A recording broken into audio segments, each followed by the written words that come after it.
Hey guys, just showing you some progress on this Turbo 400 conversion that we're working on. We're really close, waiting on a drive shaft right now.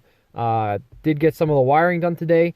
Just wanted to show some of the tweaks and tricks that we did to make this car act like it was from the factory, a 2016 Challenger with a Turbo 400. So we'll go ignition on, and just like your normal car, you click it again, it's not going to start.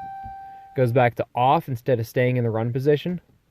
Right now I have the car in first gear just for that demonstration. Even if I press the brake pedal, car won't start. Neutral safety. So I will bump it up into reverse. And we'll see the reverse camera come on. Obviously it's beeping, the reverse lights are on as well. So I'll bump it up into park.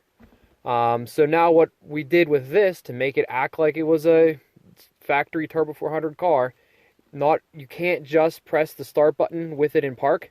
It'll go right back to off.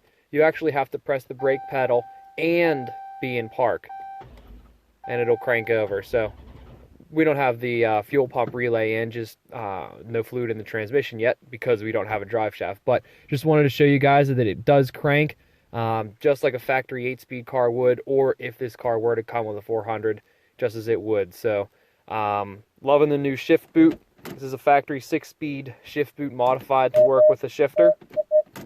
And we're pretty excited. We're really close, and looking forward to offering this as a complete package to you guys. Stay tuned.